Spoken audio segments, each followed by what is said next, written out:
ठीक है, objective sheet number 34 का पहला question, centre of mass is a point where whole mass of the system is concentrated. सबको मालूम है इसका आंसर। जैसे नेक्स्ट है सेंटर ऑफ मास, 3 पार्टिकल्स का कितना गिवन है 2,2,2। चौथे पार्टिकल का क्या कोऑर्डिनेट हो कि इन सबका सेंटर ऑफ मास 0,0,0 हो जाए। हमने ऐसा क्वेश्चन किया था। इन 3 पार्टिकल्स का सेंटर ऑफ मास 2,2, तो एक काम करेंगे मर्ज कर लें। कितना आ गया 6 kg का कोऑर्डिनेट क्या है 2,2,2 और 4 kg का कोऑर्डिनेट क्या है निकाल लें। और इन दोनों का सेंटर ऑफ मास क्या है 0,0,0। तो पॉइंट समझ में आ रहा है यहां तक। तो पहले आपने क्या किया 6 kg लिया, फिर आपने 4 kg लिया और फिर आपने 6 kg का कोऑर्डिनेट क्या लिया 2,2,2। 4 kg का कोऑर्डिनेट क्या लिया x, y, z और कॉम्बिनेशन का सेंटर ऑफ मास ये रहा। तो आपने क्या करना है x सेंटर ऑफ मास होगा m1 into x1, m2 into x2 और कौन m1 प्लस m2। यहां से सॉल्व करके x and y and z coordinate can be calculated, जो भी आपने निकालना है। हमने ऐसा मिलता जुलता क्वेश्चन ऑलरेडी किया हुआ है अपने एनसीईआरटी की शीट में, जस्ट रिवाइज करवा रहा हूं कि कैसे करना है। तो समझ में आ रहा है यहाँ पर क्या करना है। आप इन्हें अलग अलग मासेज ला लें। इन तीनों का सेंटर ऑफ मास 2,2,2 है, तो इन तीनों का मतलब 6 kg का सेंटर जो कोऑर्डिनेट है वो कितना है 2,2,2 है और यहां से आपके पास आंसर आएगा। ठीक है यहाँ तक। तो ये ना करते हुए हम आगे चलते हैं और इस क्वेश्चन से स्टार्ट करते हैं। क्या ये क्वेश्चन देखें।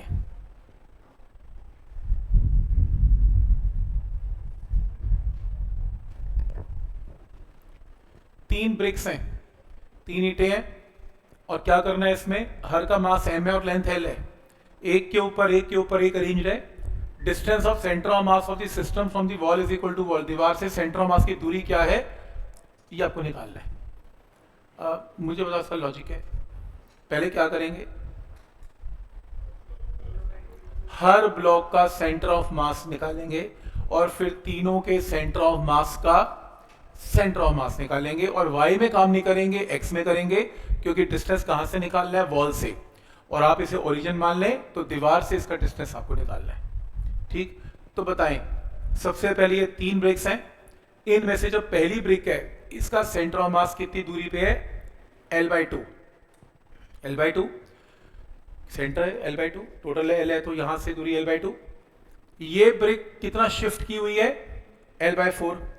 तो यानी कि जब इसको शिफ्ट किया होगा इसके सेंटर ऑफ मास को भी आगे शिफ्ट किया हुआ है l/4, है ना। ये पूरी ब्रिक अगर l/4 शिफ्ट है तो इसका सेंटर ऑफ मास देखो ना, अगर ये ब्रिक बिल्कुल लेफ्ट पे होती तो दोनों के सेंटर ऑफ मास एक दूसरे के ऊपर कोइंसाइड करते हैं, पर क्योंकि राइट है कितना चली गई l/4, तो यहां से ये डिस्टेंस तो l/2 है ही है और ये l/4 नहीं l/2, तो l/2 ये आगे चली गई, l/2 प्लस l/2 कितना हो गया l।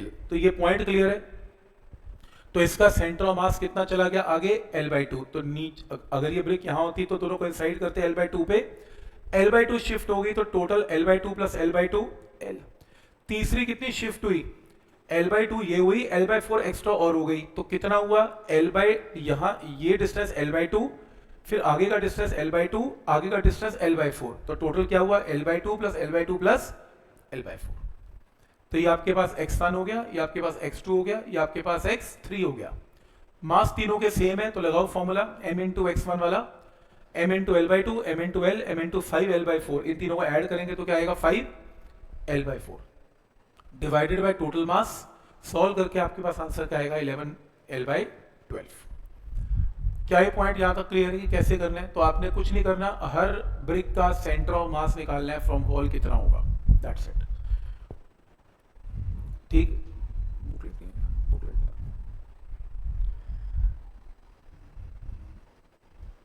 क्या पॉइंट यहां तक क्लियर है कि कैसे करना है इसे। y में काम नहीं करना क्योंकि उसने जो डिस्टेंस पूछा हुआ है सिर्फ x में पूछा हुआ है, तो हमने सारे कोऑर्डिनेट्स कहां से निकाले x में निकाल दिए।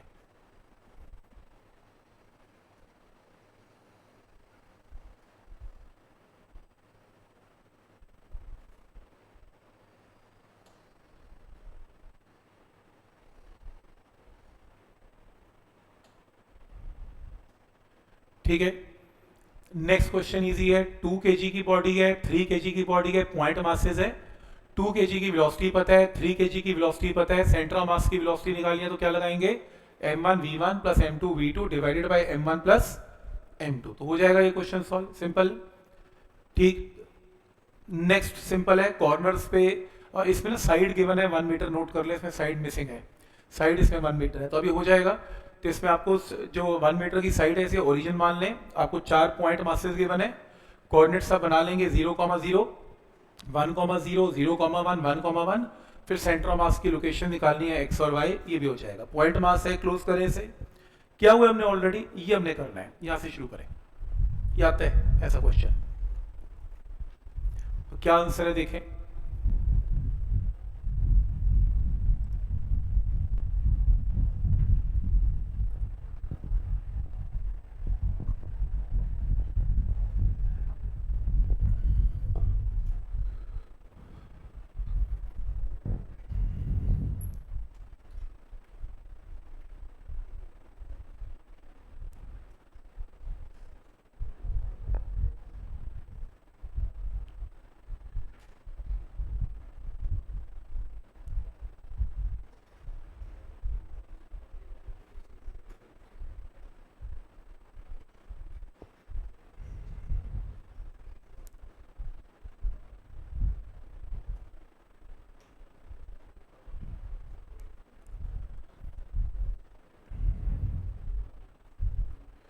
ये ना बड़ा फेमस और बड़ा इंपॉर्टेंट फॉर्मूला बोल सकते हैं, इसमें से बनने वाला है।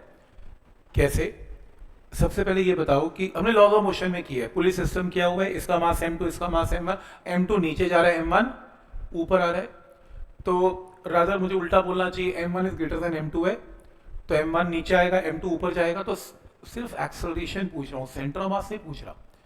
ये ब्लॉक नीचे और ऊपर जाएंगे तो एक्सेलरेशन क्या है, m2 minus m1 by m1 plus m2 into g. वैसे कायदे से मुझे उल्टा लिखना चाहिए, m1 ग्रेटर देन m2 है तो लिखना चाहिए m1 minus m2 by m1 plus m2 into g. कोई बात नहीं, उल्टा लिख लो तो भी चलेगा। पहला पॉइंट यहां तक क्लियर है। ये क्या है, यही आंसर है क्या, ये आंसर है।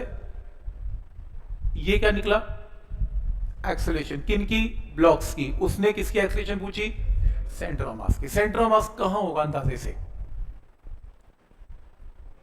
अब बीच हवा में होगा, हवा में दिखेगा नहीं, जैसे मेरा और इसका सेंटर ऑफ मास हवा में है, तो यहां कहीं होगा। जब ये मासेस मूव करेंगे तो कोई कहता है सर सेंटर ऑफ मास तो रेस्ट पे रहेगा, मैंने कहा कैसे, कहता है एक ऊपर गया एक नीचे गया, सेंटर ऑफ मास तो फर्क ही नहीं पड़ा। पड़ा तब फर्क ना पड़ता अगर मासेस बराबर होते। अभी क्या हो रहा है, एक मास ज्यादा है एक मास कम है, और सेंटर ऑफ मास कहां मूव करेगा, जहां हैवी मास है, तो बड़े वाले मास की तरफ चलना स्टार्ट हो जाएगा। तो वो निकालना उसकी एक्सेलरेशन क्या होगी। तो सेंटर ऑफ मास के एक्सेलरेशन का फॉर्मूला क्या होता है, m1 a1 vector plus m2 into a2 vector by m1 plus m2। हमने किया, यहाँ पर दो बॉडीज हैं a1 a2 वेक्टर, दोनों के एक्सेलरेशन पुट करेंगे कैसे, क्योंकि वेक्टर आई कैप जे कैप तो है नहीं, तो मैंने एक ये मान लिया कि एक ही एक्सेलरेशन पॉजिटिव तो एक ही एक्सेलरेशन नेगेटिव है। आई कैप जे कैप की जगह सिर्फ माइनस लगा दिया, ये जो ये कर रहा है, शो कर रहा है कि एक ब्लॉक नीचे जा रहा है तो एक ब्लॉक ऊपर जा रहा है, लेकिन एक्सेलरेशन का मैग्नीट्यूड दोनों का एग्जैक्टली सेम है।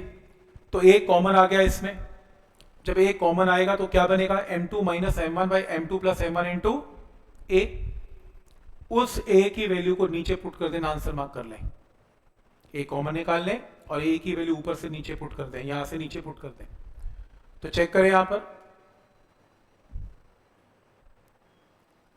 यहां से a कॉमन आएगा, चेक करें। जब a कॉमन आएगा और a की वैल्यू जो हमने अभी वो लॉ ऑफ मोशन से निकाली मैंने यहां पर पुट कर दी, इसका होल स्क्वायर हो गया, होल स्क्वायर। ये फॉर्मूला याद कर लें, सेंटर ऑफ मास की पुली सिस्टम में एक्सेलरेशन का ये फॉर्मूला नोट कर लें, m2 minus m1 upon m2 plus m1 का होल स्क्वायर इंटू जी। तो आज के बाद जब ये पेपर में आएगा तो प्लीज डायरेक्ट फॉर्मूला यूज करेंगे, इस फॉर्मूले से सेंटर ऑफ मास की एक्सेलरेशन की वैल्यू आएगी। उल्टा करना है, उल्टा कर लो, इधर माइनस कर लो इधर प्लस कर लो, तो फिर इधर माइनस कर दो इधर प्लस कर देना, वो तो एक ही बात है। अब मैंने m2 बड़ा ले लिया ना अपने मन में, तो m2 के हिसाब से वैसे कोई फर्क नहीं पड़ता, क्यों, क्योंकि एंड में तो होल स्क्वायर होना है, होल स्क्वायर में फर्क नहीं पड़ रहा कि m2 माइनस m1 है m1 माइनस m2 है, फर्क नहीं पड़ रहा है इसमें। बट आपको पॉइंट समझ में आ रहा है कि क्या लॉजिक है इसमें। ये ना क्वेश्चन आते हैं सेंटर ऑफ मास की एक्सेलरेशन पे, उसके डिस्टेंस पे, तो पहले आपको पुलिस सिस्टम का क्या आना चाहिए, सेंटर ऑफ मास आना चाहिए। तो सेंटर ऑफ मास आ गया, बस आंसर आएगा।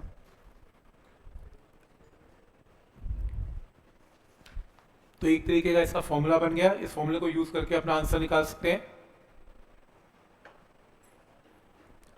ठीक है यहां तक।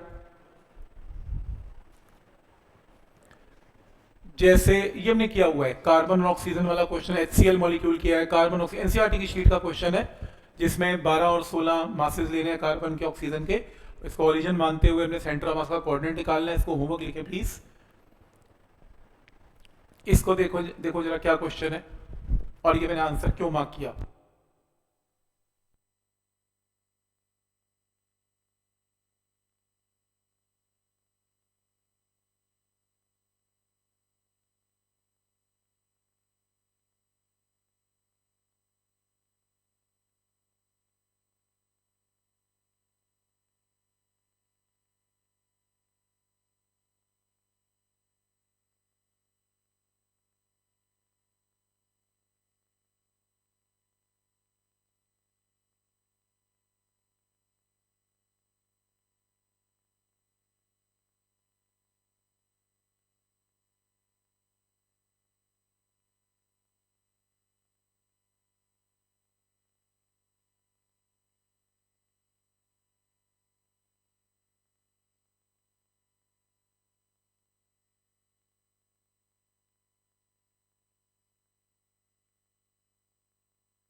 The center of mass of a system of two particles divide the distance between them। ये क्या मतलब, ये सही लिखा हुआ है? क्या ये बात सही है? कितने को समझ में आ गई ये बात सही है? ठीक लिखा है? कैसे ना? ये M1 R1 M2 R2 का मतलब क्या है? ये कैसे लिखा? ये मेरे दिमाग में कैसे आया? देखो, एक शॉर्टकट रिजल्ट है, सुन लो। और ये ना शॉर्टकट भाई बहुत ऑब्जेक्टिव क्वेश्चन में आज मैं लगाऊंगा अभी। कैसे? इमेजिन करो कि अगर मान लो ये मास m है और ये मास m है, बोलो इसका सेंटर ऑफ मास कहां पर होगा? सेंटर पे। मास बराबर है, सेंटर ऑफ मास सेंटर पे। चलो बराबर नहीं है, एक m1 है और एक m2 है, तो ये r1 है और ये r2 है।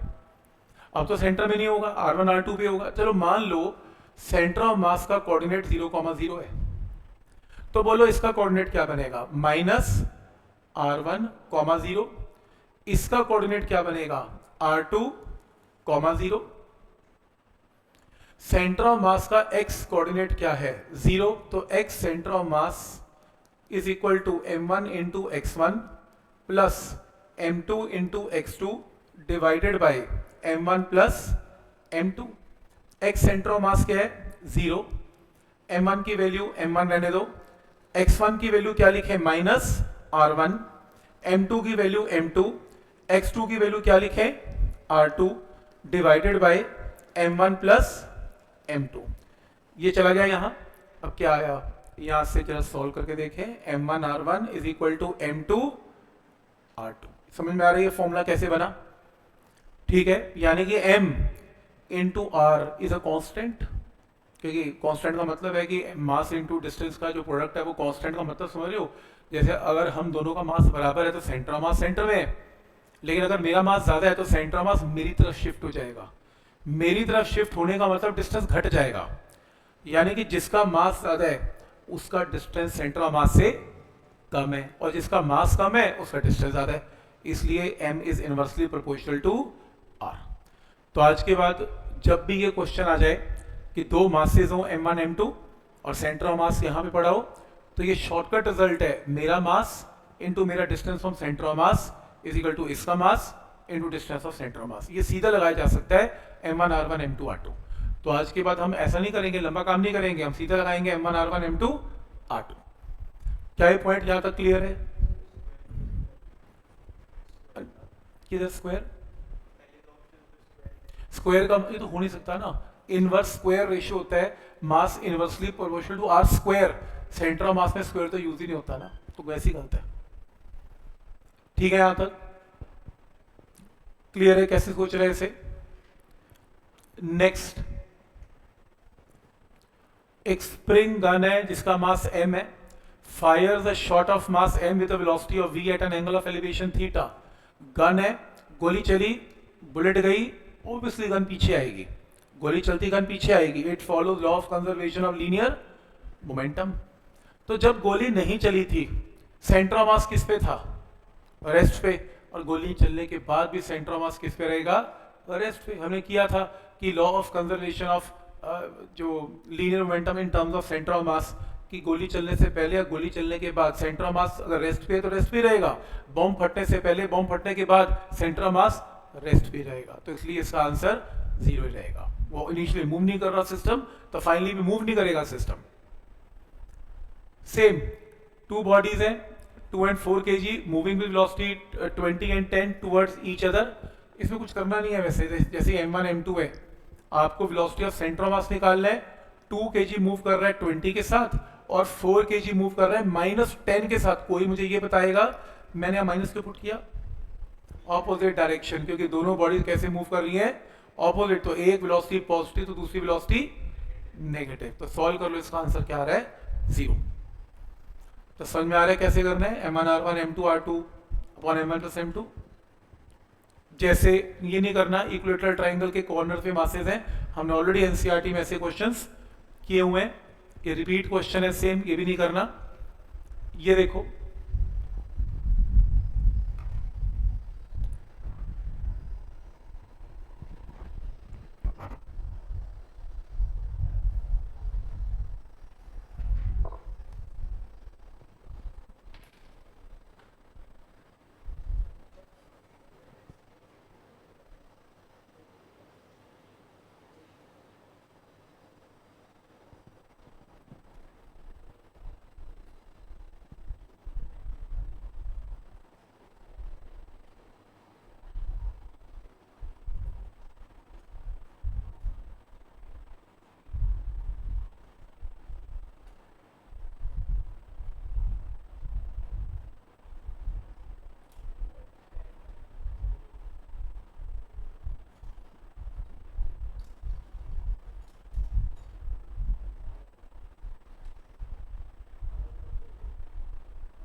क्वेश्चन है आपको, इस क्वेश्चन में 30 न्यूटन की फोर्स गिवन है, 2 मासेस हैं, आपको बताना है कि 2 सेकंड में सेंटर ऑफ मास ने कितना डिस्टेंस कवर किया।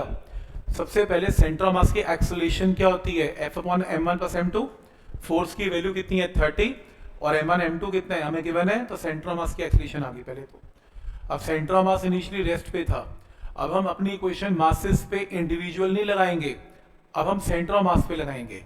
तो सेंटर ऑफ मास पे इक्वेशन लगाते हैं 0 plus half at square, acceleration की जगह 1 और टाइम की जगह 2, आंसर क्या आएगा 2 मीटर। हाँ मैंने बताया m1 वाला a1 वाला m2 a2 वाला, वो तो तब लगाते m2 माइनस, नहीं वो तो पुली में था ना, वो सिर्फ पुली के लिए था। इसमें तो सीधे लगेगा जो टोटल एक्सेलरेशन, देखो ना एक ब्लॉक की, 2 ब्लॉक की या सिस्टम की एक्सेलरेशन सेम है, तो जब पूरे सिस्टम की सेम है सेंटर ऑफ मास की भी सेम है, तो इसमें m1 a1 लगाने का मतलब नहीं है कोई भी। ये तो किया हुआ है, बॉम्ब पैराबोलिक पाथ फॉलो कर रहा है, हवा में मिड एयर में फट गया तो सेंटर ऑफ मास क्या रास्ता फॉलो करेगा, पैराबोलिक। वो पहले भी पैराबोलिक था, अब भी पैराबोलिक है, बिफोर और आफ्टर एक्सप्लोजन, तो centre of mass will follow same path, parabolic. इस क्वेश्चन के अंदर centre of mass of 3 particles are taken at origin. अब 3 पार्टिकल को अलग अलग ना लें, इन तीनों को ऐड कर दें तो क्या आएगा 6 ग्राम, और ओरिजिन पे 0,0,0। तो कह रहा है position vector of 4th particle क्या होगा, ताकि सेंटर ऑफ मास, अच्छा the position vector of 4th particle of 4 gram lies at a point 1,2,3, तो 4 ग्राम का 1,2,3 पे लाई करता है, और सेंटर ऑफ मास कहां पे लाई करता है, यहां पे लाई करता है। अल्फा को मल्टीप्लाई कर लो, देखो तो हो गया क्वेश्चन। आपको क्या पता है m1, आपको क्या पता है m2, आपको क्या पता है x1 x2 और ये x1 y1 z1। Rather question जो चल रहा है आई कैप जे कैप में चल रहा है, तो आप इसका r1 वेक्टर बता सकते हैं, 0 i cap 0 j cap 0 k cap, और उसका 1 i कैप 2 j कैप 3, तो लगा लेना। तो यहाँ से चाहे एक्स कोऑर्डिनेट लगा लो या पोजीशन वेक्टर लगा, जो मर्जी लगा लो। किसी ने एक्स कोऑर्डिनेट लगाना है, एक्स कोऑर्डिनेट m1 x1 कर ले, चाहे m1 x1 m2 x2 upon m1 plus m2 is equal to सिर्फ अल्फा, आई कैप छोड़ दे, इज इक्वल टू क्या कर दे अल्फा, जैसे मैंने इजी कर दिया, अल्फा की वैल्यू आ गई। आपको आइडिया समझ में आ रहा है कि सेम क्वेश्चन है, बेसिक क्वेश्चन है कि कैसे पॉइंट मासेस के क्वेश्चंस को सॉल्व किया जा रहा है। इस क्वेश्चन को करें प्लीज, बनाए फिगर और क्वेश्चन सॉल्व करें।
चार पार्टिकल्स हैं, एक एम है, एक 3m है, और एक 2m है, और एक 4m है, और पैलोग्राम के कॉर्नर्स पे है, और एडजेसेंट साइड 60 डिग्री पे है, पैलोग्राम एक्स वाई प्लेन में है। तो आपको ये बताना है कि सेंटर ऑफ मास अरेंजमेंट का सारी जो इसमें चीज़ छुपी हुई है वो फिगर में है, फिगर से बना लो। तो आपको जो लाइन बनानी है इसकी पैलोग्राम की एंगल क्या बनाना है, 60 डिग्री बनाना है। अब सब कुछ हो गया, ओरिजिन मान लो 0,0। अगर ये a है और ये 60 है तो ये क्या बनेगा a sin 60, ये क्या बनेगा a cos 60। इसका कोऑर्डिनेट क्या बनेगा 0,0। इसका क्या बनेगा, ये डिस्टेंस a है, a,0। इसका क्या बनेगा, ये x क्या है, अगर ये a cos 60 तो ये भी a cos 60, तो x कोऑर्डिनेट क्या बनेगा a cos 60, और y कोऑर्डिनेट क्या बनेगा a sin 60। इसका x कोऑर्डिनेट क्या बनेगा a cos 60 प्लस a, और y क्या बनेगा a sin 60। ये असली गेम हो गया, क्वेश्चन सॉल्व। मासेस आपको पता है, x1 पता है, y1 पता है, x2 पता है, y2 पता है, x3 y3 x4 y4 कर लेना, फिर सॉल्व x और y कोऑर्डिनेट तो निकाल ही लोगे। मेन फिगर है, फिगर समझ में आ रही है कैसे बन रही है, इसमें कोई डाउट इसमें?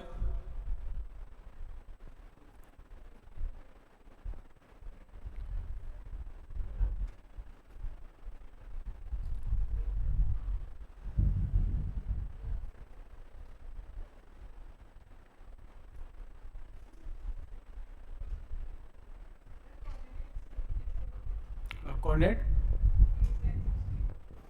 y एक्सिस तो सेम है ना, हाइट इनकी, y कोऑर्डिनेट की हाइट सेम है, x की सेम नहीं है, x चेंज हो रहा है, y तो सेम है।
ये रिपीट है।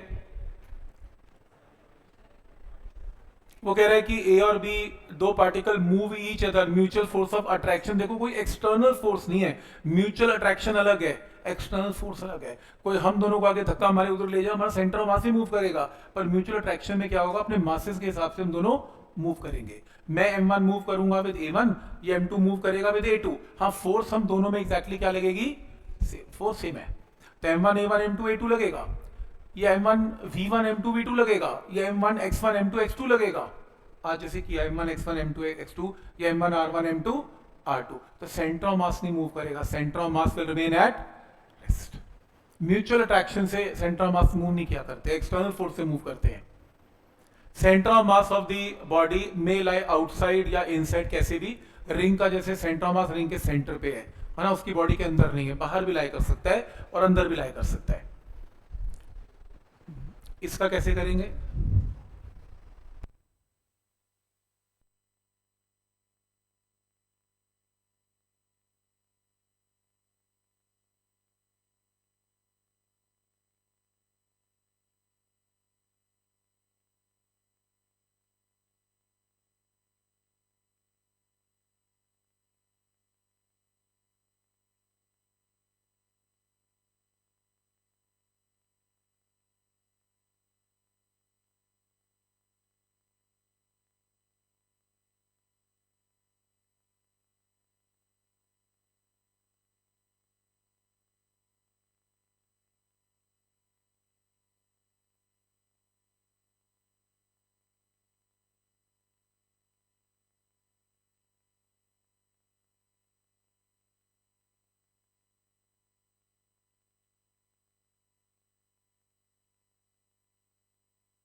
m और m दोनों में सेम है, एक की वेलोसिटी v1 वेक्टर है, एक की वेलोसिटी v2 वेक्टर है।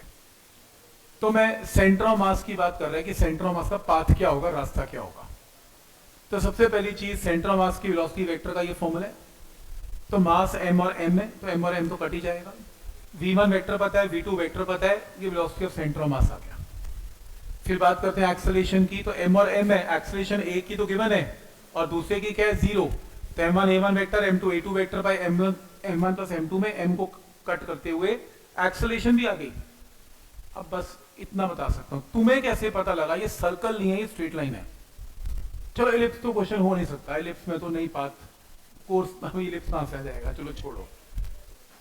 सर्कल और स्ट्रेट लाइन में क्या अंतर है कि पता लगे सर्कल है कि स्ट्रेट लाइन है। आई कैप प्लस जे कैप सेम है दोनों का, तो ये स्ट्रेट लाइन है। और सर्कल में क्या होगा फिर,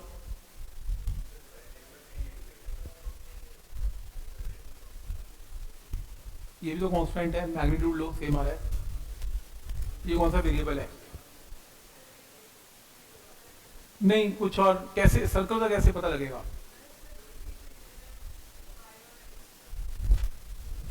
सेम है,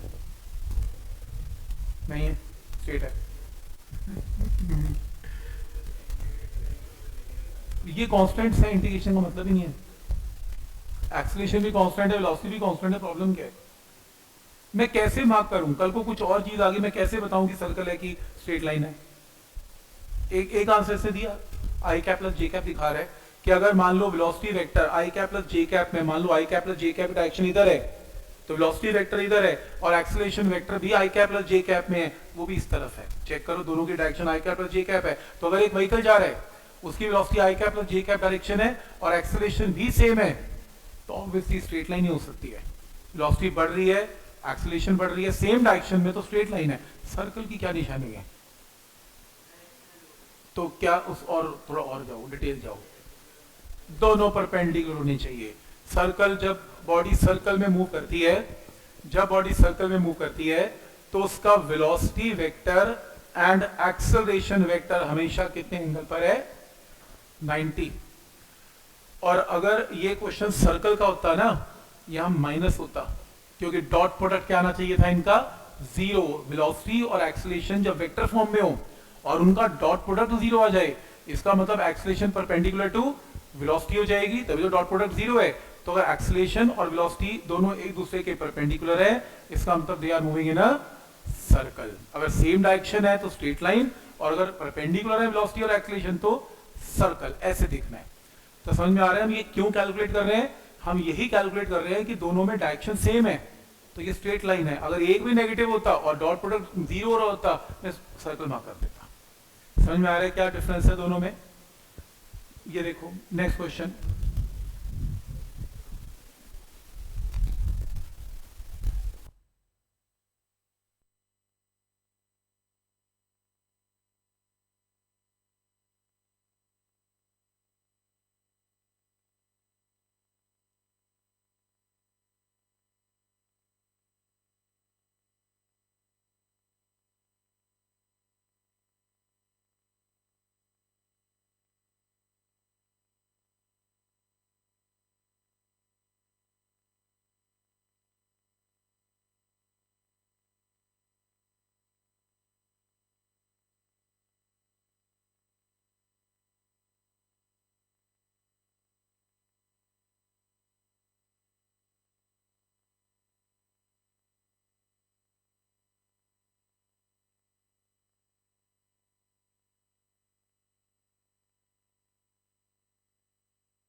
क्वेश्चन में क्या गिवन है, जरा पॉइंट को समझो।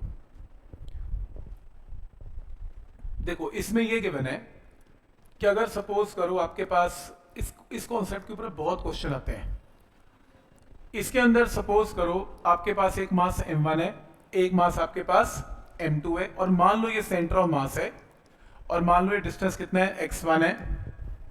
ये जो डिस्टेंस है वो x1 है, और ये जो डिस्टेंस है वो कितना है? x2 है। ये लो लिख लिया, x1 एंड x2। तो मैं ऐसा तो लिख ही सकता हूं, मैंने बताया था m1 into x1 is equal to m2 into x2। क्या ये फर्स्ट इक्वेशन क्लियर है? ये तो सीधा लिख रहा हूं मैं, m1 x1 m2 x2। पर मेरा ये क्वेश्चन थोड़ी ना है, ये तो मेरे को रिजल्ट याद है, मैंने लगा दिया। मेरा क्वेश्चन है कि अगर सपोज करो सेम केस है ना, मान लो सेम केस है, एक मास m1 है, एक मास m2 है, ये सेंटर ऑफ मास है, सेंटर ऑफ मास है, ये डिस्टेंस कितना था? x1। ये मास उठ के यहां पे आ गया, और कितना आगे आया? At a distance of d। तो फिर बोलो बचा हुआ डिस्टेंस कितना है? x1 minus d। तो ये डिस्टेंस कितना आ गया? d dash. तो ये डिस्टेंस कितना हो गया? x2 minus D dash such that, rule ये है कि सेंटर ऑफ मास की position will not change, condition ये है कि सेंटर ऑफ मास अपनी वैल्यू चेंज नहीं करेगा। अब नया रूल क्या लगेगा, नया रूल लगेगा m1 into x1 minus D is equal to m2 into x2 minus D dash. क्या पॉइंट यहां तक क्लियर है? ठीक है, तो नया मतलब एक पार्टिकल डी आता है, दूसरा डी डैश आता है, सेंटर ऑफ मास वहीं रहता है। अब आप एक काम कर लो जरा, equation number 1 and equation number 2 को माइनस कर लो, उसका लेफ्ट हैंड साइड और इसका लेफ्ट हैंड साइड, इसका राइट हैंड साइड, इसका right hand side. Final answer क्या आ रहा है चेक करना। माइनस करने पे फाइनल आंसर आएगा m1 into D is m2 into D dash. ये आएगा आंसर, मतलब कर लेना ना करना एक ही बराबर है, तुम्हें फॉर्मूला याद होना चाहिए। तो आज के बाद अगर m1 मूव करता हुआ आता है towards centre of mass by distance of d और m2 मूव करता हुआ आता है by distance of d dash such that centre of mass अपनी लोकेशन चेंज ना करे, तो m1 into D is always equal to m2 into D dash. ये शॉर्टकट रिजल्ट बहुत बुक्स यूज करती हैं, तो मतलब लोग सोचते हैं पता कहां से आ रहा है शॉर्टकट, ये ऐसे आ रहा है शॉर्टकट। समझ में आ रहा है यहां तक? तो इस रिजल्ट को सीधा लगा लेना, किसी भी क्वेश्चन में आंसर डायरेक्ट आ जाएगा। वैसे प्रूफ नोट करना ठीक है, अच्छी बात है, लेकिन अदरवाइज चाहिए नहीं होगा, सीधा डिस्टेंस फॉर्मूला ही काम आएगा।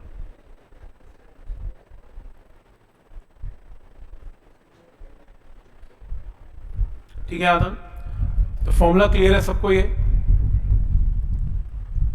कोई डाउट इसमें?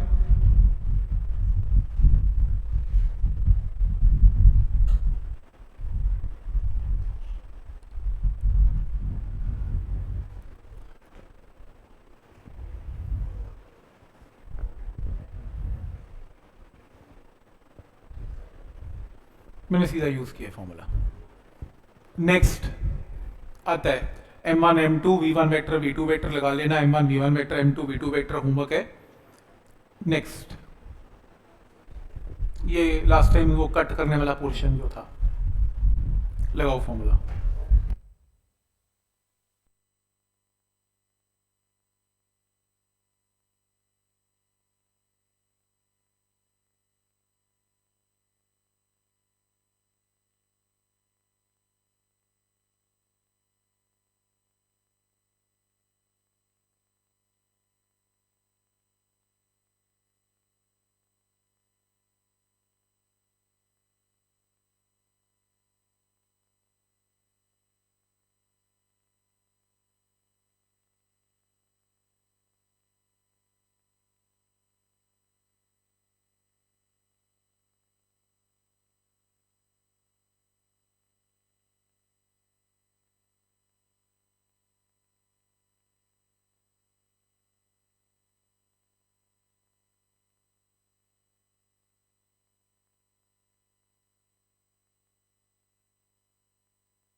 सबसे इंपॉर्टेंट इसमें प्लेसमेंट है कि वो कट कहाँ से हमने किया, मतलब कि सेंटर के जो डिस्टेंस के साफ मेंशन कर तो रहे। 6 सेंटीमीटर का सर्कल है, करेक्शन है इसमें, और इसके अंदर दूसरा जो कट किया वो 3 सेंटीमीटर का है, लेकिन इंपॉर्टेंट ये है नहीं 1 सेंटीमीटर का कट किया, तो बड़े वाला एरिया पाई 6 स्क्वायर है, छोटा एरिया जो काट के फेंका गया पाई 1 स्क्वायर है। तो बड़े वाले का सेंटर 0,0 है। जो दोनों सेंटर्स है, ये इंपॉर्टेंट है, दोनों सेंटर्स के बीच में डिस्टेंस 3 सेंटीमीटर है। तो अगर दो सेंटर के बीच में डिस्टेंस 3 सेंटीमीटर है, तो अगर ये 0,0 है तो ये 3,0 है। देख रहे हो 3,0 समझ में आया क्यों? क्योंकि दोनों सेंटर के बीच में डिस्टेंस 3 सेंटीमीटर, तो ये 0 है तो ये 3 हो गया, आंसर आ गया। बस फिर तो a1 पता है, x1 पता है, a2 पता है, x2 पता है, a1 पता है, a2 पता है, आंसर। पॉइंट सबको समझ में आ रहा है कि क्या लॉजिक है इसमें? कोई डाउट इसमें? किया था हमने ऐसा क्वेश्चन?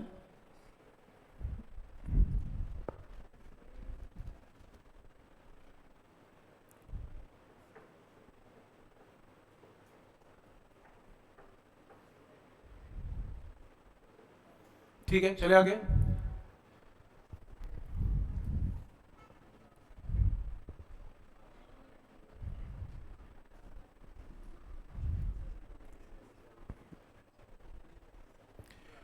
नेक्स्ट शीट के ये वाले क्वेश्चन हमने लास्ट टाइम किए थे, ये वाला क्वेश्चन किया, ये करना है, 7th करना है।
इसमें क्या केस है कि आपके एक एक प्लैंक के ऊपर, दूसरे प्लैंक के ऊपर, तीसरा, चौथा, कितने ऐसे टिक सकते हैं बिना गिरे, ये क्वेश्चन है।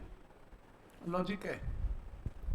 लॉजिक वाली ये बताओ कि अगर मान लो ये दो प्लैंक्स हैं, एक की लेंथ 25 सेंटीमीटर है, मैं कितना इसे बाहर लेके जाऊं ताकि नीचे ना गिरे? बोलो। ये 25 सेंटीमीटर है, बोलो। 5, 10, 15, 12.5 की 24, या 24.999? 12.5 से ज्यादा नहीं जाएगा आगे, पक्का नहीं जाएगा। आधे से ज्यादा कैसे जाएगा यार, 50% ज्यादा कैसे नीचे गिर जाएगा यार। तो 24.9 है, इसलिए बोल रहा हूँ क्योंकि दूसरे बैच में स्टूडेंट ने बोला 24.99 है। मैं एक काम कर, बिल्डिंग से लटक जाते हैं, बस जूता अंदर रख लेते हैं, बाकी हवा में लटक जाते हैं और देखते हैं गिरते हैं कि नहीं गिरते हैं। गिरेंगे यार, पूरी बॉडी कैसे हवा में लटक जाएगी, आधी बॉडी 50% इधर 50 इधर, 50 से इधर चली गई तो गिर जाओगे। 12.5। अब प्रॉब्लम ये है कि अगर एक प्लैंक होता है ना तो मैं बिल्कुल क्लियर था 12.5 है, इसके ऊपर एक और भी रख दिया ब्लॉक, फिर एक और रखते जाओ जब तक ये तो कभी तो गिरेगा। हाँ, तो यानी कि दो बॉडीज का सेंटर ऑफ मास 12.5 क्रॉस नहीं करना चाहिए।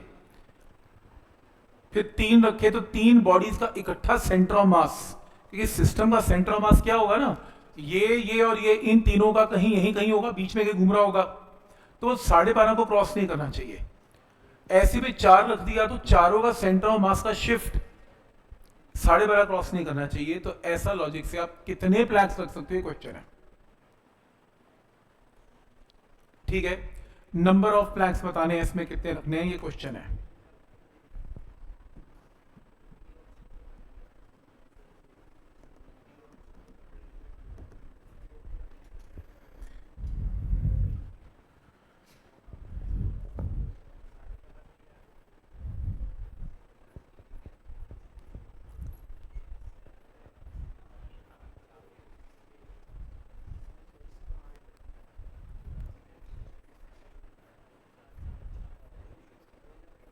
देखो, तो 2 तरीके हैं क्वेश्चन को सॉल्व करने के लिए। एक सिर्फ नॉन मेडिकल वालों के लिए, मेडिकल वाले आराम से शॉर्टकट देखेंगे, एंड में शॉर्टकट ही लगाएंगे। नॉन मेडिकल दोनों देख सकते हैं। कैसे, मान लो इसका सेंटर ऑफ मास तो यहीं पर है, इसको तो शिफ्ट करने का चक्कर ही नहीं है क्योंकि ये तो पहली जमीन पे है, इसको तो गिरना ही नहीं है।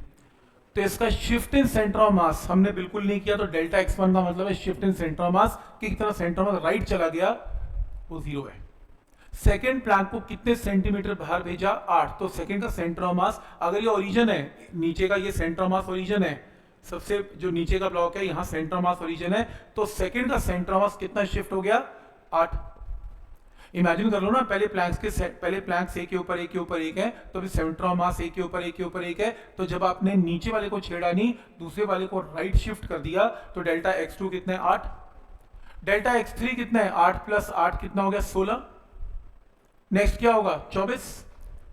अब मेरे को क्या करना है, मेरे को ये निकालना है कि जो इनका सेंटर ऑफ मास होगा, मतलब सेंटर ऑफ मास का एवरेज या सेंटर ऑफ मास कितना शिफ्ट हुआ, कितना, m into delta x1, m into delta x2, m into delta xn by m plus m n times m क्या हो जाएगा, कैंसिल। तो ये जितना भी टोटल शिफ्ट है सेंटर ऑफ मास का पूरे सिस्टम का, नीचे वाले को छोड़ के, क्योंकि नीचे वाला डेल्टा x क्या है, 0, तो बाकी सबका सेंटर ऑफ मास जो है 12.5 क्रॉस नहीं होना चाहिए।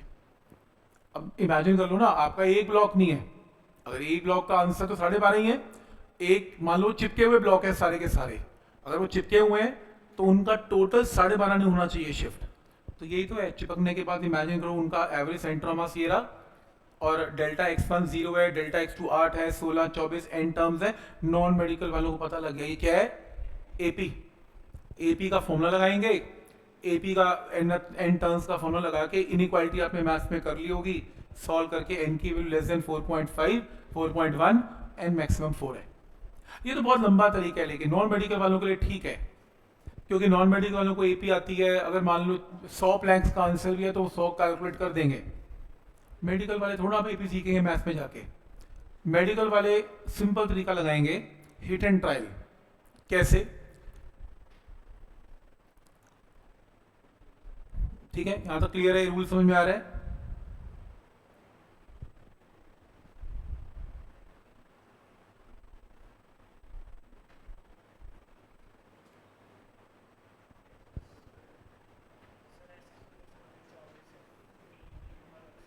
अब मैं वही कर रहा हूँ, हिट एंड ट्रायल। मैं आसान तरीका बता रहा हूँ, मैं भी ऐसे नहीं करूंगा, चिंता ना करूँ, ऐसे नहीं करूंगा।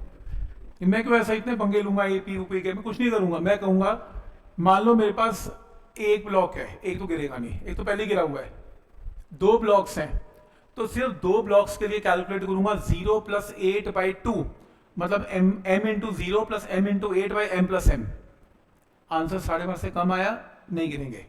फिर तीन ब्लॉक्स लूंगा, m into 0 plus m into 8 plus m into 16/m plus m, check करूंगा 12.5 से कम आया, कोई टेंशन नहीं। फिर चौथा ब्लॉक लूंगा 0 into m into 8 m into 16 m into 24/m plus m, 12.5 से कम आया, ओके कम आया, 4 हो गए। पांचवा जब करूंगा तो आंसर 12.5 से बढ़ जाएगा, तो क्रॉस नहीं करूंगा, हिट एंड ट्राई, 4 आंसर है। तो चेक करता रहूंगा मैं इसमें। तो इसमें जो शॉर्टकट लगाया वो ये लगाया, कहीं सोचो मैं एवरेज कैलकुलेट कर रहा हूं, मैं ये कैलकुलेट कर रहा हूं, पहले प्लैंक का मास m है, दूसरे प्लैंक का मास m है, तीसरे का मास m है, और लास्ट का मास कितना है 24 है, m plus m plus m plus m, ऐसे है ना। तो इसका ऐसे कैलकुलेट किया, तो यहां से आंसर अगर 12.5 से कम है तो नहीं गिरेंगे, जैसे वो बढ़ गया तो गिर जाएंगे, वो केस मत लेना, ये ज्यादा आसान है। तो एक एक करके कैलकुलेट करते रहो, 2 3 4 5 जहां तक है आंसर आ जाएगा। ठीक है यहां तक?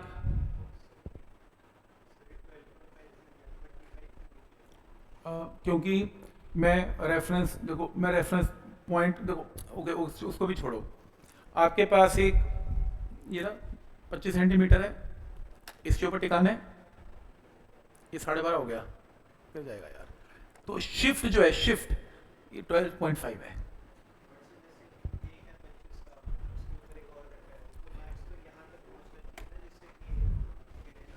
नहीं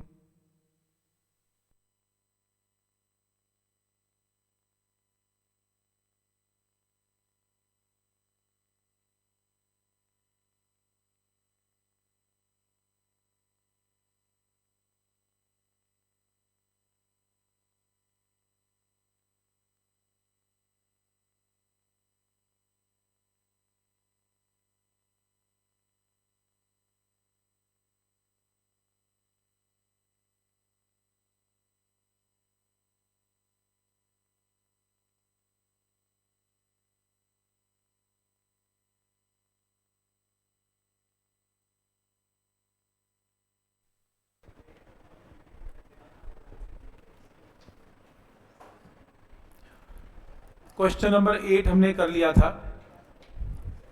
9 हमने कर लिया था, 10 हमने कर लिया था, 11th इजी क्वेश्चन है। 12th का आंसर देखना प्लीज, 12th।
देखो नॉन यूनिफॉर्म डिस्ट्रीब्यूशन है मास का, ठीक है। नॉन यूनिफॉर्म डिस्ट्रीब्यूशन में क्या प्रॉब्लम है, नॉन यूनिफॉर्म में ये प्रॉब्लम है कि मास कहीं ज्यादा है कहीं कम है। देखो अगर तो यूनिफॉर्मली डिस्ट्रीब्यूशन ऑफ मास होता है तो सेंटर मास होता है सेंटर पे, नॉन यूनिफॉर्म है तो इमेजिन करो कि ज्यादा मास यहां पर है, तो सेंटर ऑफ मास यहां तो होगा नहीं, यहां भी नहीं होगा, कहीं बीच में होगा। मान लो मास और ज्यादा है यहाँ पे, तो सेंटर मास और राइट शिफ्ट हो जाएगा, और ज्यादा है और राइट शिफ्ट होगा, और ज्यादा है और राइट शिफ्ट होगा, बहुत ही ज्यादा है, यहाँ नेग्लिजिबल है, हद से हद क्या होगा, ऑलमोस्ट इसके बाउंड्री पे होगा, उससे बाहर तो क्या ही जाएगा। तो यानी कि अगर ये यूनिफॉर्म डिस्ट्रीब्यूशन है तो सेंटर पे होगा, नहीं तो लास्ट यहाँ पे होगा, इसलिए आंसर क्या है, 0 और a के बीच में होगा। बी का मतलब सेंटर ऑफ मास का डिस्टेंस 0 और a के बीच में होगा। नेक्स्ट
क्वेश्चन है, मैन जिसका मास कितना है 80 kg is riding on a small cart of mass 40 kg which is rolling along a level floor at a speed of 2.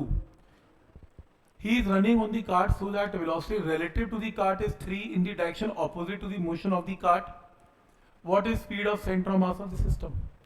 पहले मुझे एक बात बताओ, मैंने क्वेश्चन बताया था जब सेंटर ऑफ मास करवा रहा था कि अगर एक बोट है, अगर मान लो मैन बोट रेस्ट पे है, मैन आगे जाता है, बोट पीछे आती है, it follows law of conservation of momentum. तो सेंटर ऑफ मास पहले रेस्ट पे था, बाद में भी रेस्ट पे आएगा, यही लॉजिक है। तो आंसर 0 क्यों नहीं है?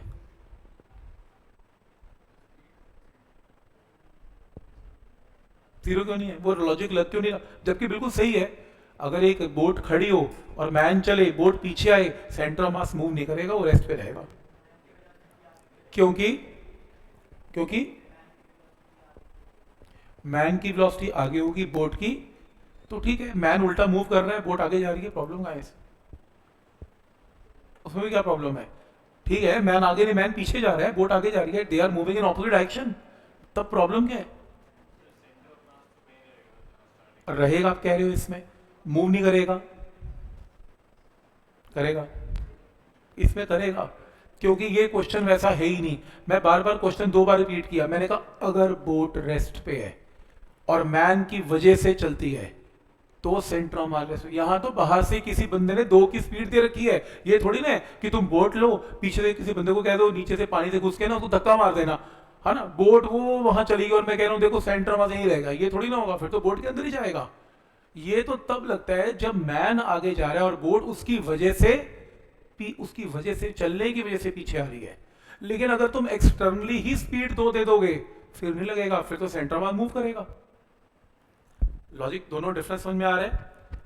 ये पॉइंट क्लियर है? ये law of conservation of linear momentum follow ही नहीं कर रहा सिस्टम, क्योंकि अगर वो कर रहा होता तो ये सिस्टम पहले इनिशियली रेस्ट पे होता, मैन चलता, बोट पीछे आती।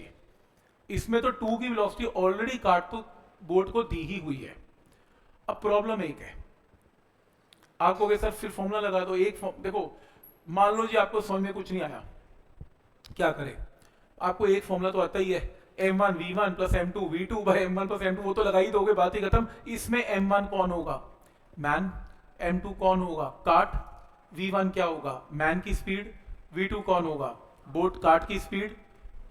मैंने बोला v1 क्या होगा, आपने बोला मैन की speed with respect to ground, क्योंकि यहां पर जो कार्ट की स्पीड गिवन है वो तो विद रिस्पेक्ट टू ग्राउंड है।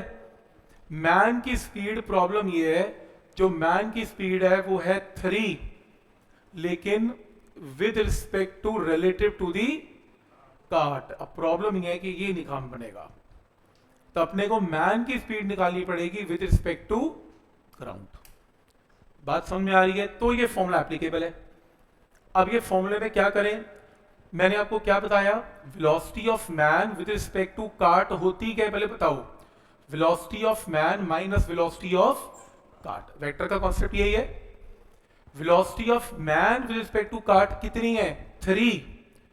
रिलेटिव वेलोसिटी गिवन है 3, कहां? In opposite direction. मान लो मैन लेफ्ट जा रहा है तो माइनस आई कैप कर दे, मान लो लेफ्ट जा रहा है, इज इक्वल टू मैन की स्पीड मुझे निकालनी है, कार्ट की स्पीड कितनी है? 2 आई कैप, राइट जा रहा है, कार्ट राइट जा रहा है, मैन ऑपोजिट जा रहा है। यहां से सॉल्व करना, वी एम वेक्टर बोलो कितना आ रहा है? माइनस आई कैप। तो वी एम का मैग्नीट्यूड कितना आ रहा है? 1। तो यहां पे मैंने सीधा क्या पुट कर दिया? 1। ये देखो 1 ऐसे, समझ में आ रहा है? तो मैन का मास इनटू मैन की अब speed with respect to ground आ गई, है ना, मान निकाल ली। फिर काट की स्पीड पता है, आंसर। ये बात समझ में आई कैसे करना है? ये पॉइंट समझ में आ रहा है कि क्या लॉजिक है इसमें? ठीक है, तो मतलब इसमें आपको मैन की एक्चुअल स्पीड निकालनी पड़ेगी फ्रॉम रिलेटिव वेलोसिटी, तब ये प्रॉब्लम सॉल्व होगी। तो ये प्रॉब्लम सेंटर ऑफ मास की कम, रिलेटिव वेलोसिटी की ज्यादा हो गई। सही।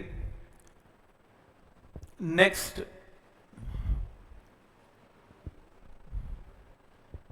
ये कर लिया हमने 14 स्ट्रेट लाइन सर्कल वाला सेम क्वेश्चन है। इसमें क्या करना है? ये कर लिया हमने, बस इसमें एक एक्स्ट्रा क्वेश्चन है, distance travelled by centre of mass in 2 second. Police system में सेंटर ऑफ मास की एक्सेलेरेशन का फॉर्मूला मैंने आपको लिखवा दिया था। तो सेंटर ऑफ मास की acceleration m1 m2 value put करके निकाल लेंगे। आपको सेंटर ऑफ मास की एक्सेलेरेशन थोड़ा पूछी, आपको उसका डिस्टेंस पूछा, तो 0 + ½ AT स्क्वायर, टाइम को 2 सेकेंड पुट करके आंसर आएगा। पॉइंट समझ में आ रहा है यहां तक? तो S = UT + ½ AT स्क्वायर में U की वैल्यू को क्या पुट कर देना है? 0। कोई डाउट इसमें? ठीक है यहां तक? ठीक है।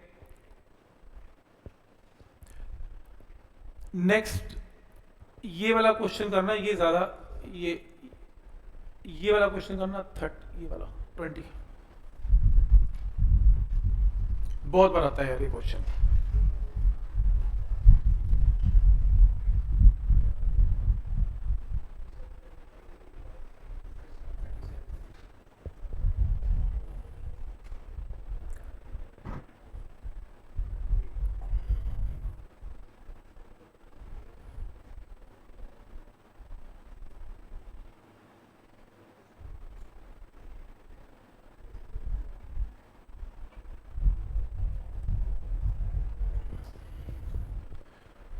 A projectile is fired with a speed of कितना? 100 मीटर पर सेकेंड। ठीक है, ये लो, तो एक प्रोजेक्टाइल है 100 मीटर पर सेकेंड से चलता है एट एन एंगल ऑफ कितना? 37। हाईएस्ट पॉइंट पे इसके दो टुकड़े हो जाते हैं, एक टुकड़ा m है तो दूसरा 3m है, 1 और 3 रेशियो में है। This smaller coming to rest, ये देखो छोटा वाला टुकड़ा कहां पे आ गया? रेस्ट पे, तो सीधा नीचे गिरा m। कितने लोगों को समझ में आ गया जो बड़ा टुकड़ा 3m वो इस, क्योंकि सेंटर ऑफ मास तो फटने के बाद भी पैराबोलिक पाथ ही फॉलो करेगा। सेंटर ऑफ मास की दूरी यहां से क्या रहने वाली है? r, तो रेंज कवर करेगा।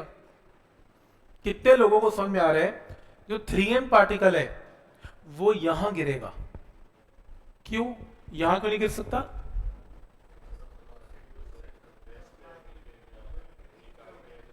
बीच में होगा। अगर मैं यहीं गिर दूंगा तो दो टुकड़े यहां गिरे तो सेंटर ऑफ मास तो बीच में ही होगा, वो तो यहीं गिर जाएगा। मुझे सेंटर ऑफ मास यहां गिरना है रेंज पे, तो एक टुकड़ा यहां गिरा तो दूसरा 100% वहां गिरेगा, ताकि centre of mass parabolic path he follow करे। क्लियर है यहां तक? तो मान लो कितनी दूर जाके गिरा दूसरा टुकड़ा? x, यही तो निकालना है, x पे जाके गिरा। सही है। अब एक काम करते हैं, x एक्सिस में फॉर्मूला लगाते हैं। x सेंटर ऑफ मास का formula m1 × x1 + m2 × x2 divided by m1 + m2। ये देखो, बताओ x सेंटर ऑफ मास, ये लो आंसर दो प्लीज एक एक करके।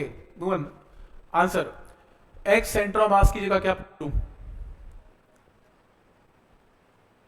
x सेंटर ऑफ मास का मतलब सेंटर ऑफ मास का x डिस्टेंस कितना? r, बिल्कुल सही, क्योंकि सेंटर ऑफ मास तो यहीं गिरेगा ना, तो जमीन से डिस्टेंस कितना होगा? r।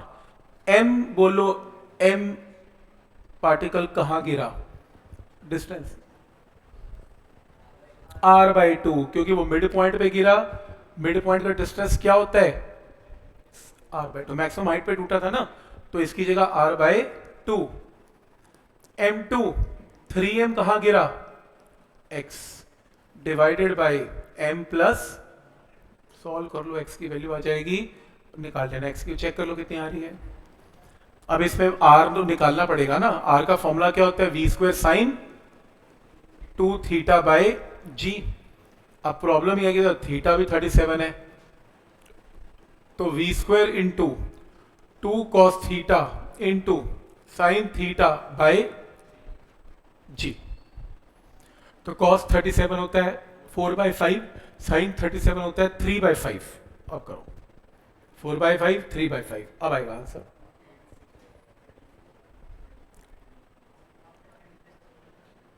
m की जगह ये m3 यहां से सॉल्व करके आंसर निकालना।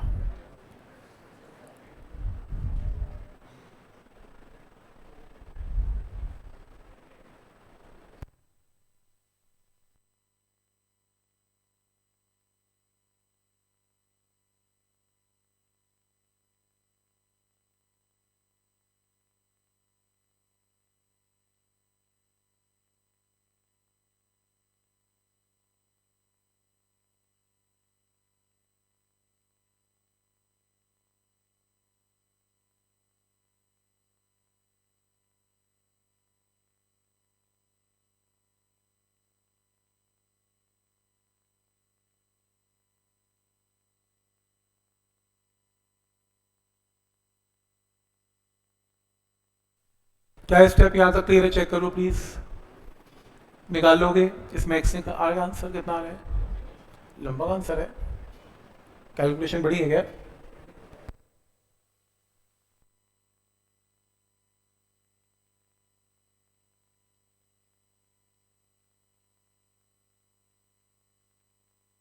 हाँ ए आना चाहिए, सही कह रहे हैं, 1120 के आसपास ही है, सही है।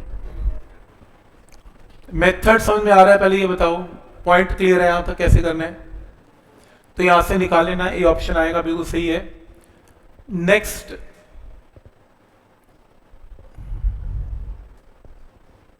इस 16th क्वेश्चन बिल्कुल रिपीट है, ब्रेक्स इनटू टू पार्ट्स, इस बार एम और 2ए में ब्रेक कर रहा है, एक ही बात है, प्रोजेक्टाइल वाला सेम क्वेश्चन है। 17th में ये गिवन है, इस ब्लॉक की वेलोसिटी 14 है और वो 0 है, और मासेस तुम्हें गिवन है, तुम्हें सेंटर ऑफ मास की वेलोसिटी निकालनी, लगा लेना formula m1v1 plus m2v2 by m1 plus m2, ये तो इजी है, तो कोई प्रॉब्लम नहीं है इसमें, m1 पता है, m2 पता है। स्प्रिंग का कोई चक्कर नहीं, स्प्रिंग का तो मास ही नहीं है, लगाओ ना लगाओ फर्क क्या पड़ रहा है उसमें, ठीक है, तो इजी क्वेश्चन है। आप क्वेश्चन नंबर, ये हमने कर लिया, m1 into D is equal to m2 into D, dash वाला रिजल्ट निकाला था मैंने आज जो बोर्ड पे लिख के दिया था वही है, ये रिपीट है क्वेश्चन, ये हमने कर लिया। क्वेश्चन नंबर 22 फिगर बना लो।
इसके अंदर आपको क्वेश्चन में ये गिवन है ना, आपको क्वेश्चन में कुछ ऐसे कह रहा है कि एक ना स्लाइड है, उस स्लाइड के ऊपर एक मास m पड़ा हुआ है, ऐसे ये मास नीचे आएगा तो ये स्लाइड पीछे जाएगी, होता है ना, बच्चे आते हैं झूला लेते हैं, वो क्या स्लाइड से होते हैं नीचे और वो स्लाइड पीछे चली जाती है, सेम फ्रिक्शन नहीं है। अब क्योंकि जब वो ब्लॉक नीचे आया, जिसके रिएक्शन की वजह से ये जो ट्राइंगल है पीछे गया, it follows law of conservation of linear momentum, किसी एक्सटर्नल फोर्स तो लगा ही नहीं, तो सेंटर ऑफ मास अगर पहले रेस्ट पे था तो रेस्ट पे रहेगा, वो नहीं मूव करेगा। पॉइंट क्लियर है? सिर्फ एक्स एक्सिस में, वाई में करेगा, क्यों? मैंने स्टेटमेंट देखो क्या मैंने कहा, मास नीचे आया, ट्राइंगल पीछे गया, it follows law of conservation of linear momentum, सही, तो सेंटर ऑफ मास रेस्ट पे था, रेस्ट पे रहेगा, ठीक है, ये आसान लैंग्वेज, तो ये सही है, मेरा काम भी चलता है स्टेटमेंट से। मैं थोड़ा और डीप सोच रहा हूँ, मैं सोच रहा हूँ यार कि मास नीचे आ गया तो वेज का सेंटर ऑफ मास तो वेज के सेंटर में है, बक्सा नीचे आ गया तो ओवरऑल सेंटर ऑफ मास को नीचे आना चाहिए, और बिल्कुल सही है, सेंटर ऑफ मास नीचे आएगा, बिल्कुल आएगा, सही है, ये बात सोच पा रहे हो, सेंटर ऑफ मास नीचे आएगा, बिल्कुल आएगा। तो फिर आप कहोगे सर कि फिर लॉ ऑफ लीनियर मोमेंटम की स्टेटमेंट कहां गई, वो भी कह रहे हो, ये कैसे हो सकता है, या तो रेस्ट पे रहेगा या वो नीचे आएगा, एक्स एक्सिस में मूवमेंट नहीं होगी, क्योंकि वेज कहां जा रहा है, ऊपर नीचे जा ही नहीं रहा, वेज कैसे जा रहा है, लेफ्ट, तो ब्लॉक रिएक्शन कहां लगाएगा, लेफ्ट, जमीन के अंदर धस जाएगा, तो एक्स एक्सिस में मोमेंटम कंजर्वेशन लग रहा है, तो एक्स कोऑर्डिनेट सेंटर ऑफ मास का चेंज नहीं होगा, तो y का तो होता है, होने दो, x का चेंज नहीं होगा। तो जब ये ब्लॉक यहां नहीं उतरेगा, ये ब्लॉक यहां उतरेगा क्योंकि वेज पीछे चला गया। तो मान लो ये ओरिजिन था, तो ये ट्राइंगल कहां चला गया, x। तो वैसे ये डिस्टेंस 2.2 था, पर ब्लॉक यहां उतरा तो डिस्टेंस कितना हो गया, 2.2 माइनस एक्स। सेंटर ऑफ मास तो पोजीशन चेंज करेगा नहीं, तो सीधा शॉर्टकट लगाओ ना। आज सिखाया था m1 x1 m2 x2, तो m1 का डिस्टेंस कितना है 2.2 माइनस एक्स, और 10m का डिस्टेंस कितना है x। तो m का डिस्टेंस है 2.2 माइनस एक्स, m का 10m का डिस्टेंस है x। तो m से m क्या हो गया, कैंसिल। सॉल्व करके किसकी वैल्यू आ गई, x की, आंसर। तो फिगर चेंज कर दी, अदरवाइज तो कोई कॉन्सेप्ट में दिक्कत है ही नहीं इसमें।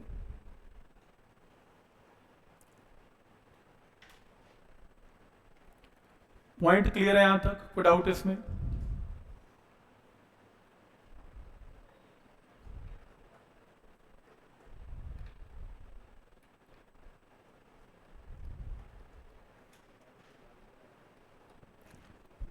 इससे पहले एक और क्वेश्चन है आपके असाइनमेंट में, वो भी आप यहीं से देख ही लो। ये देखो, ये जो ये क्वेश्चन नंबर है ये वाला 18th क्वेश्चन पढ़ना,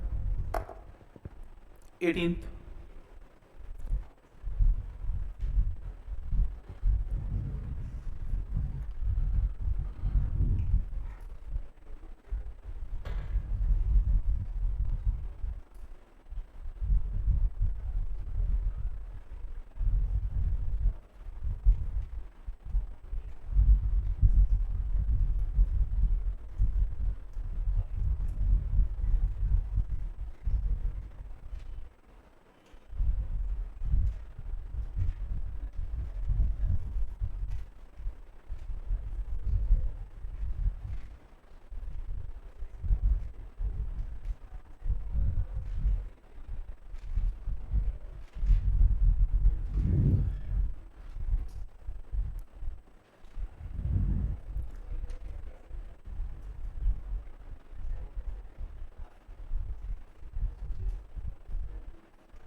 हो गया,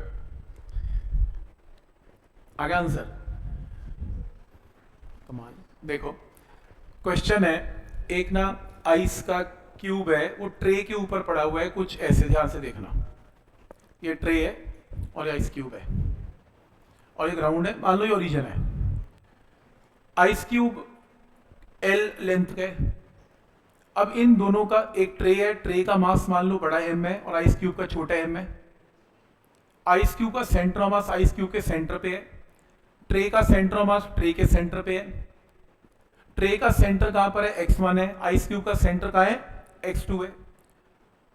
अभी आइस पिघली नहीं है, तो दोनों का सेंटर ऑफ मास क्या होगा, इन दोनों के कहीं बीच में होगा। कैसे, छोटा m, आइस का जो मास है वो छोटा m, इसका मास क्या है, तो छोटा m इंटू x2 प्लस बड़ा m into x1 divided by m plus m। तो जब ये पिघली नहीं थी, मेल्ट नहीं हुई थी, तो ये सेंटर ऑफ मास की लोकेशन थी। अब वो कहता है ये मेल्ट हो गई, मेल्ट होने पे आइस का सेंटर ऑफ मास नीचे गिर जाएगा, पानी बन जाएगी आइस। तो ओवरऑल दोनों का सिस्टम का सेंटर ऑफ मास भी नीचे गिर जाएगा। आपको बताने की चेंज कितना हुआ, सेंटर ऑफ मास सिस्टम में कितना डिक्रीज हो गया, नीचे आ गया। अब मुझे बस ये बता दो एक मिनट के लिए, बाकी सब ठीक है। ये पहला स्टेप क्लियर है, initial centre of mass clear है। अब फाइनली क्या हुआ, फाइनली ये हुआ कि ये जो आइस है ये पिघल गई और पानी बन गया। मान लो यहां तक आ गया पानी, पानी की कोई विड्थ तो गिवन नहीं है, तो मान लो बिल्कुल फ्लैट हो गया पानी। तो centre of mass exactly tray की सरफेस पे आ गया। कितना नीचे गिर गया सेंटर ऑफ मास, बोलो यहां से यहां, L/2, सेंटर ऑफ मास कहां पर था, इसके मिड पॉइंट पे L/2 पे, नीचे गिर गया L/2। अब जमीन से पहले डिस्टेंस इसका x2 था, L/2 नीचे गिर गया, अब कितना हो गया x2 माइनस L/2। तो ये देखो m into x2 minus L/2, capital M into x1, क्योंकि ट्रे का तो कैपिटल M इंटू x1 है, और आइस का क्या है, छोटा m into x/2 minus L/2 upon total mass. तो ये पुराना सेंटर ऑफ मास या नया सेंटर ऑफ मास, इन दोनों को माइनस कर लो तो change of centre of mass आ जाएगा, इन दोनों को माइनस कर लेना, आंसर आ जाएगा। तो पॉइंट समझ में आ रहा है कि क्या लॉजिक है। इनिशियली पहले आइस मेल्ट नहीं हुई तो ये सेंटर ऑफ मास, मेल्ट हो गई तो आइस के सेंटर ऑफ मास में फर्क पड़ा, ट्रे में नहीं फर्क पड़ा, आइस मेल्ट हुई है तो आइस कितना मेल्ट हुई बाय L/2, सेंटर ऑफ मास नीचे गिर गया, फिर दोनों को क्या कर लिया, माइनस। पॉइंट समझ में आ रहा है कि क्या लॉजिक है इसमें।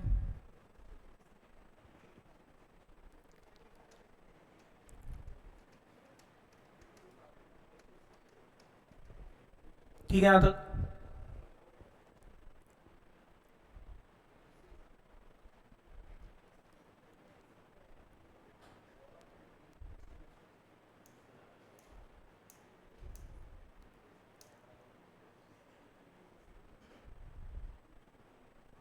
हो जाएगा सॉल्व। ये समझ में आ रहा है कॉन्सेप्ट क्या है। आइस के सेंटर ऑफ मास को L/2 गिरा दो, ट्रे को छेड़ो, और फिर नया सेंटर ऑफ मास आ गया, इनको डिस्टेंस को माइनस कर दो।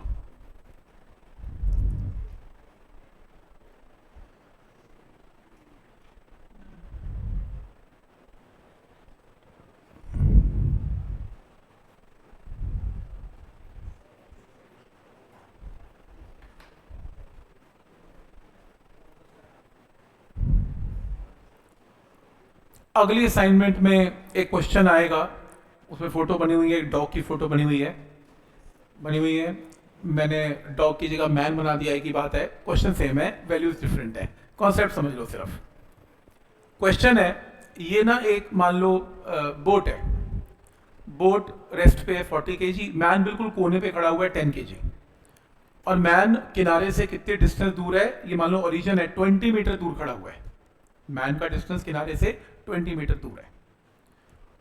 अब बोट का सेंटर ऑफ मास बोट के सेंटर में है, मैन का सेंटर ऑफ मास मैन के सेंटर पे है, सिस्टम का सेंटर ऑफ मास इन कहीं बीच में होगा, कोई मूव नहीं कर रहा, सेंटर ऑफ मास रेस्ट पे है। मैन चलता है, बोट पीछे आती है ना, एक्शन रिएक्शन, तो मैन चलेगा, बोट पीछे आएगी। तो आपको यह बताना है कि अगर ये मैन 8 मीटर चला गया आगे, ध्यान आगे, ये मैन अगर 8 मीटर इधर चला गया और बोट ना चले, अगर बाई चांस सोचो, तो 20 में से 8 गया, कितना बचा, 12, तो डिस्टेंस कॉर्नर से कितना आ गया, 12, आंसर 12 है।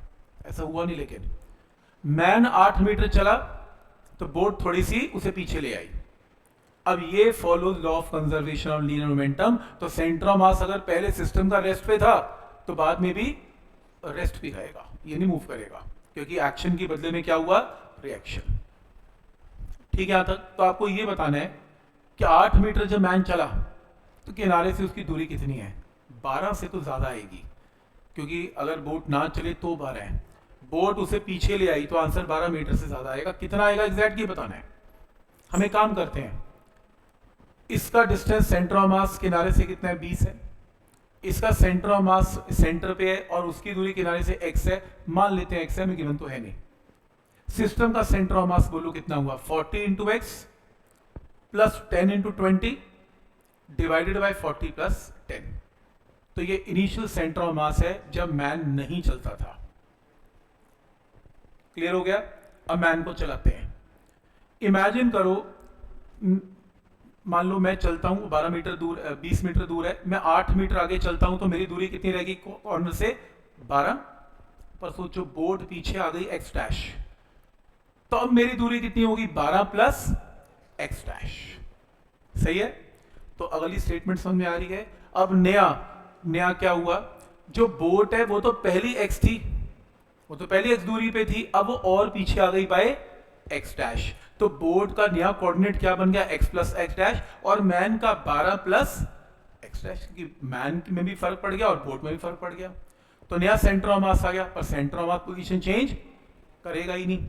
दोनों को इक्वेट कर देना, इक्वेट करके x डैश आ जाएगा, तो मैन की दूरी वैसे तो 12 थी, पर एक्स डैश उसमें ऐड करना पड़ेगा, तो आंसर 13.6 आएगा। पर लॉजिक समझ में आ रहा है कि दोनों को इक्वेट करके कैसे करना है। तो बोर्ड कितनी दूर गई ये आपकी कैलकुलेशन ये आपको बता सकता है। तो समझ में आ रहा है कि वो प्रॉब्लम कैसे करनी है, नेक्स्ट असाइनमेंट में कैसे सोचना है आपने।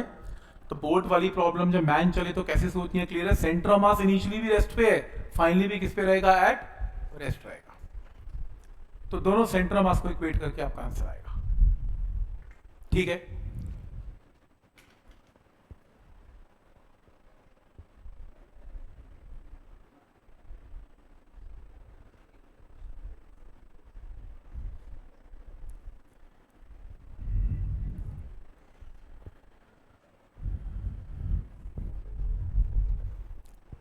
देखो ये पूरी रिकॉर्डिंग मैं आपको देने वाला हूँ और बताने वाला हूँ कि कुछ प्रैक्टिस अगली बार भी करेंगे 15-20 मिनट, ऐसा नहीं है। जैसे पहला क्वेश्चन क्या करोगे, m1 पता है, m2 पता है, r1 वेक्टर पता है, r2 वेक्टर पता है, कह रहे हैं पोजीशन वेक्टर सेंटर ऑफ मास का निकाल दो। कितना आसान क्वेश्चन है, मतलब कितना सही लक है बंदे का जिसको ये आ जाए। m1 r1 vector, m2 r2 vector by m1 plus m2। अब ये तो क्या ही प्रैक्टिस करोगे आप, मतलब मैं क्लास में नहीं करूंगा, आप तो जो करने करना। ठीक है, नेक्स्ट है, आसान है, कुछ नहीं करना है इसमें। कटिंग वाला क्वेश्चन ऑलरेडी हमने कर लिए कि कैसे कट करके चीज़ों को बाहर फेंकना है। पॉइंट मासेस हमें ट्राइंगल के आते हैं करने, इजी क्वेश्चन है, कोई प्रॉब्लम नहीं है। देखो क्या कह रहे हैं, वो कह रहे हैं कि रॉड जिसकी लेंथ L है, has a non uniform distribution of mass, last time किया था, non uniform distribution of mass, mass कहीं ज्यादा कहीं कम, तो इंटीग्रेशन करनी पड़ेगी सेंटर ऑफ मास के लिए। क्या गिवन है मुझे, रो, रो का मतलब क्या होता है, किसकी, मास अपॉन क्या, मास अपॉन वॉल्यूम। अब ये प्रॉब्लम है, जान के उसने सिंबल गलत यूज किया। बाय डिफॉल्ट तो लैम्डा होना चाहिए था, रॉड है ना, तो उसने क्या बोला, नाम ठीक लिखा, non uniform linear mass density. Linear का मतलब लेंथ वाइज मास डिस्ट्रीब्यूटेड है, तो सिंबल क्या यूज होना चाहिए था, लैम्डा। पर सिंबल पे कॉपीराइट तो है नहीं, तो उसने कहा मैं तो रो यूज करता हूं, पर है ये मास अपॉन लेंथ। अब लोग कंफ्यूज हो सकते हैं, अब डीवी लगा सकते हैं लोग इसमें, क्योंकि वॉल्यूम सोच सकते हैं, नाम पढ़ना है आपने, मास पर यूनिट अपने मन में सोचो, ये लैम्डा ही तो है। आपको सेंटर ऑफ मास की लोकेशन निकालनी है। अब देखो करवाया था लास्ट टाइम, और डीएम को कैसे लिखा था, लैम्डा इंटू डीएक्स। अब लैम्डा ही बोलूंगा ना, रो तो क्या ही बोलूंगा।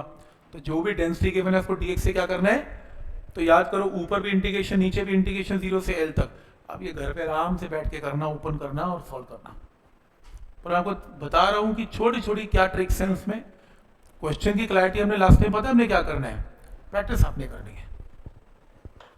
सेंटर ऑफ मास निकाल लो इस फिगर का, इस फिगर का, फिर सेंटर ऑफ मास का, सेंटर ऑफ मास, फिगर को डिवाइड कर लो 2 हिस्सों में, आसान है। ये लो, ये करो, कटिंग वाला क्वेश्चन है, काट के बाहर तो फेंकना है। ऐसे 7-8 क्वेश्चन है इसमें जो रिकॉर्डिंग के अंदर आपको देखने को मिलेंगे, तो मैंने उसको पूरा सॉल्व करके दिखाया, उनमें से एक दिखाता हूं करके। कर लो, ट्राई करना चाहते हो ट्राई कर लो, कोई प्रॉब्लम नहीं है।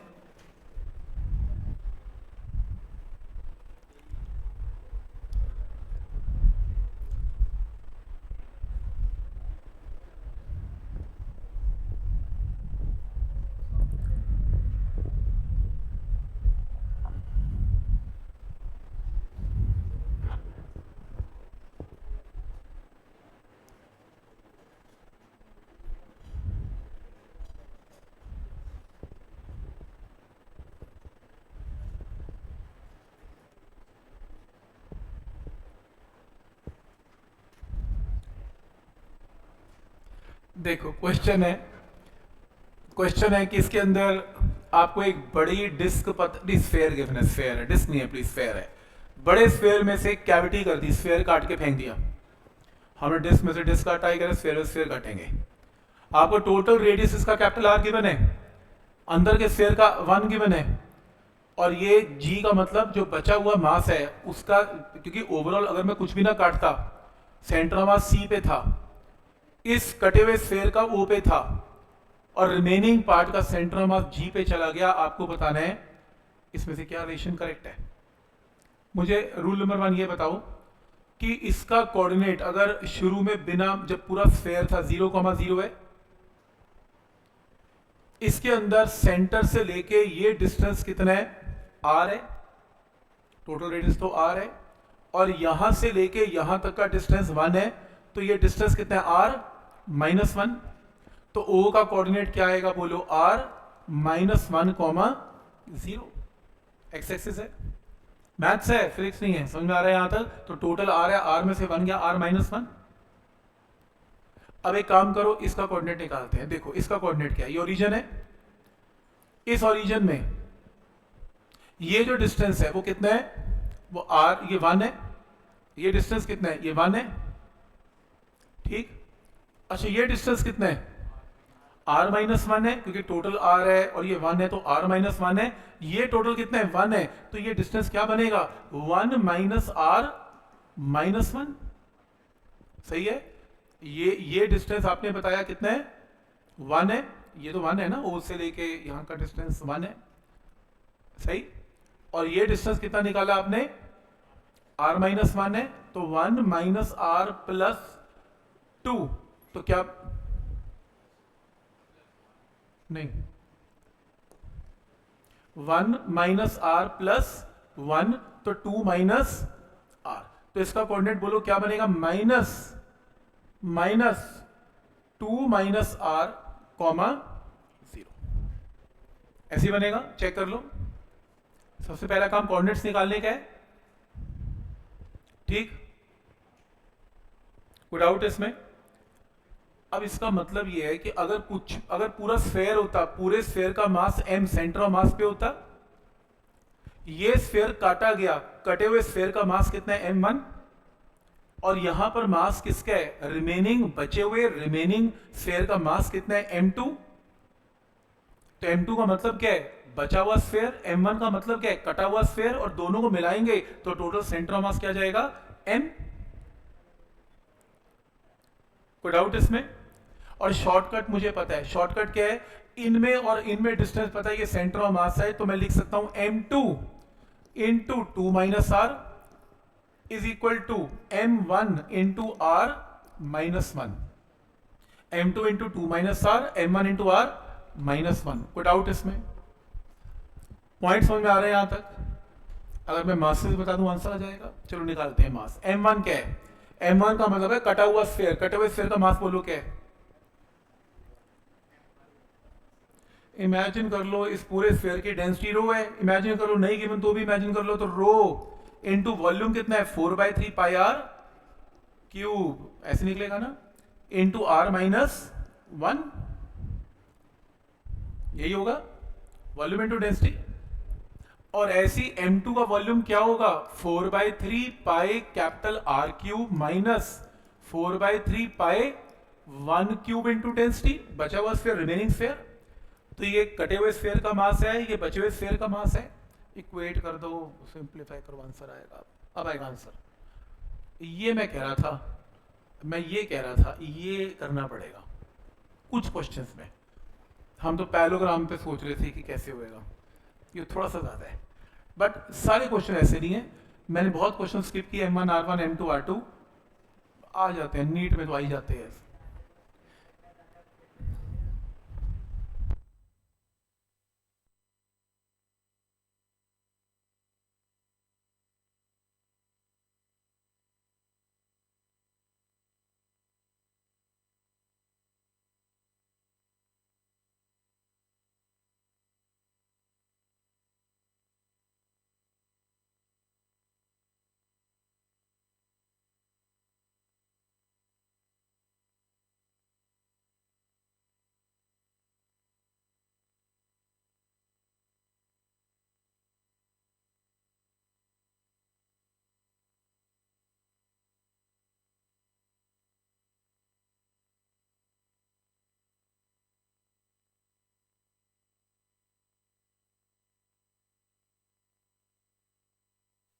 तो जरा इसे अगर सिंप्लीफाई किया जाए, ये देखो सिंप्लीफाई किया जाए तो ये सब कैंसिल हो जाएगा, तो क्या बचेगा, r क्यूब -1, और ये क्या बनेगा r, तो r क्यूब -1 का फैक्टर बनाना, अब करना सॉल्व आंसर।